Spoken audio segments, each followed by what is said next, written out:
Depending on how old you are, you've probably never seen Sacramento Kings playoff basketball before. It's something that feels almost unheard of, a drought that spans over almost 15 years. What if I told you there was a chance this season for the Kings to end that drought and make it to the postseason? Going back to last season, when they made the Tyrese Halliburton trade, the Kings have been making moves, building a high-powered offensive machine of a roster that's a hand-in-glove fit. A dynamic duo who commands so much other defensive attention, surrounded by shooters on the wing, is something all teams wish they had, and is pretty much the modern-day blueprint on how to build teams in today's NBA. With half the season under our belts, and the Sacramento Kings healthy and comfortably sitting in the playoff seeds, I think it's safe to say playoff basketball will be returning to Sacramento. Man, go ahead and like that beam. Before we get back to the video, man, just real quick, be sure to drop a thumbs up on this video if you're feeling it. Hit that subscribe button, it helps the channel out a ton, and even turn on post notifications to know when we drop videos over here on Self Check. Let's get back to the video.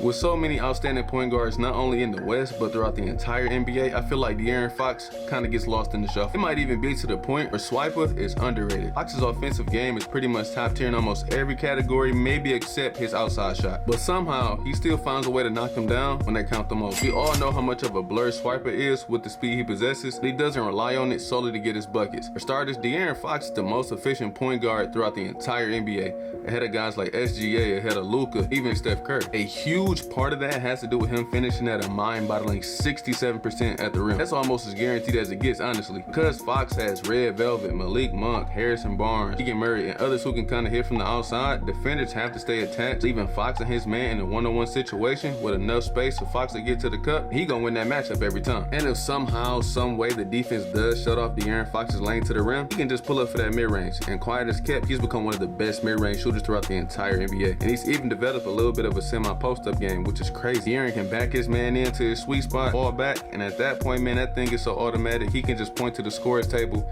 and they might as well just tack on 2 points. The most impressive thing about Fox this season is that he's been doing most of his damage in the fourth quarter. Putting up 7 points in the fourth quarter, which drops him right into the top 10 on guys who score the most when it matters the most. Not to mention, he's been pretty damn clutch with a few game winners under his belt and knocking down big time shots in crunch time. Just to put into perspective how clutch De'Aaron has been this season, he leads the league in total clutch baskets made on 60%, bro. Basically almost 62. The next person really isn't even that close. So he has more clutch shots than Luka, SGA, Bron, DeMar. He's hitting these shots in the clutch when they matter the most. The Kings surrounding Fox with players who complement his play style perfectly has allowed De'Aaron to play what might arguably be the best season in his career. I know in prior years and even a few seasons back, he may have averaged more points, more assists, but this season, he's been the most efficient he's ever been, and more importantly, something I know he's proud of. He's finally seeing some team success, so kudos to my boy Swipe. Minus Sabonis' versatility and the way he's able to stuff the stat sheet as a big man, in my opinion, is almost Jokic-esque. Just like Jokic and his pops Arvidas, Sabonis is a hell of a passer. Whether he's passing out of the post to a shooter, passing from the elbow to a cutter, or passing from the top of the key, Sabonis' vision from almost every spot on the floor is almost unrivaled, and it's something that we've only seen from maybe a handful of big men throughout the history of the sport. Sabonis as a passer, in fact, might even be underrated. Jokic and Sabonis are the only bigs in the top 12 assist leaders this season, and Sabonis currently leads the NBA in rebounding with almost 12.5 a night with a defensive rating of 112.4. When you think of Sabonis, you probably don't think of defense. By playing under Mike Brown, who's a defensive-minded coach, Sabonis has made a conscious effort of the King to be a better defensive team while he's on the court. Sabonis has no issue going to get in his own bucket either. With an array of moves, he can throw at his man in the post. Domantas down on the block is a handful for defenders. Not to mention he's a lefty, doesn't make guarding him any easier. Sabonis on the year is shooting the ball from the field at a 61% clip, which is ninth best throughout the entire league. What differentiates Sabonis, in my opinion, from the guys ahead of him, and that makes this even more impressive, is that outside of Jokic, the rest of those guys mainly do their damage respectively under the rim. That Sabonis can expand his game outside the paint and do his damage in the mid-range, on the pick and pop, and occasionally hit that long ball, which on the year he's doing at a 41% clip, albeit on not many attempts, but when he's going for him, he's knocking them down. Just like his co-star running mate De'Aaron Fox, Sabonis is shooting a career-high in field goal percentage, and this is the highest three-point percentage for Domantas. Just goes to show you the importance of having great force placers for your top guns, that they got ample space to do what they do and go to work and get buckets. Even LeBron in the post game, I think after they played the Kings, had to tip his hat to the Kings and the way that they built this roster. De'Aaron and Domantas have been the driving forces behind the resurgence for the Kings. And I know one thing for sure, it'd be a crime if neither one of them get rewarded for this turnaround and don't make the All-Star team. There was some speculation about who the Sacramento Kings should take with the 4th pick in the draft, selecting Keegan Murray, arguably the best scorer in college last year. With that pick, I would say it was a good choice. Dominance. Keegan's game is pretty much tailor-made for this Kings team. A 6'8" forward with a cannon that can run the lane and finish in transition, and who with a little bit more development could become a real good scorer on the pro level. Keegan is putting up 6 threes a game and knocking them down at about 40%, which isn't bad at all. It actually has him top 25 across the league in shooting percentage from beyond the arc. Those 6 threes a game Keegan is putting up is the most by a rookie ever. Keegan's ability to get his own bucket within the flow of the offense and not need the ball as much as some of the other rookies to be effective is a huge plus for the Kings. Coming to the draft, Keegan drew a lot of comparisons to guys like Cools and MPJ, Jimmy Grant, even Pascal. But if you ask Keegan, he sees and modeled his game after Chris Middleton, which is understandable. Both are not the most athletic,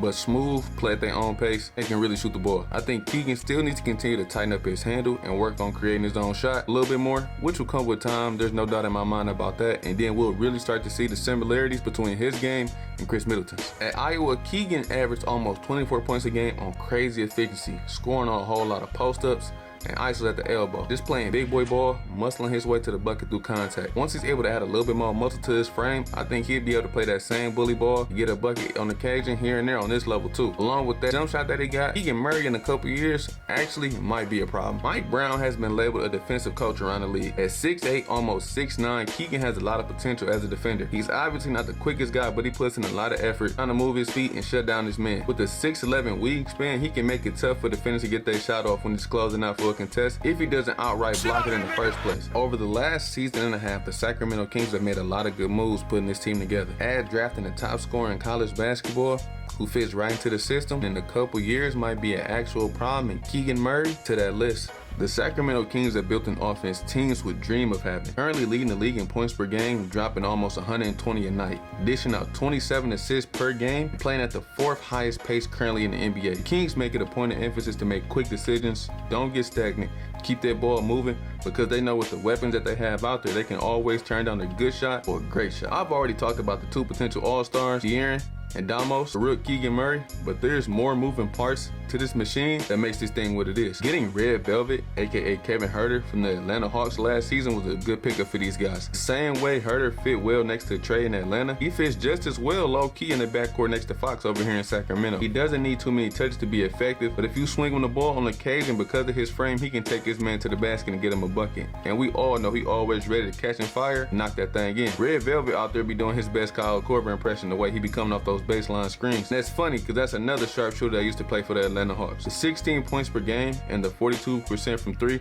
are both career highs for him, just showing you that everyone in this high-power offense is eating. Malik Monk was one of the lone bright spots from disaster that was the 2021-22 season for the Los Angeles Lakers. Luckily for the Kings, Malik Monk chose to go a few hours away from LA and decided to hoop in Sacramento. Malik's combination of shooting and sneaky athleticism makes it likely that he's getting between 15 to 20 a night. He's played for this team off the bench, has gotten his name thrown to the 6th man of the year conversation too. I'm not even gonna lie to y'all, don't let him get hot, because if he get hot and stay hot for the night, he might even end up dropping 30. On top of the chemistry that he already got with De'Aaron Fox going back to their days at Kentucky, it's really just icing on top of the cake. So go ahead and add getting Malik Monk onto this team, that list that I was talking about earlier, that the Sacramento Kings been doing right. And then you got guys like Harrison Barnes, Trey Lyles, Terrence Davis, all these guys who play heavy rotational minutes. Well, obviously Harrison Barnes starts. All these guys are shooting over 35% from 3. The Kings have just stockpiled a whole lot of guys who can knock down threes. Around their dynamic duo, it's been a recipe for success for the Sacramento Kings, and these boys is cooking. The Sacramento Kings are the only franchise we haven't seen in the playoffs for over the past decade and a half. And I'm telling y'all, that slump for Sacramento come this postseason is coming to an end.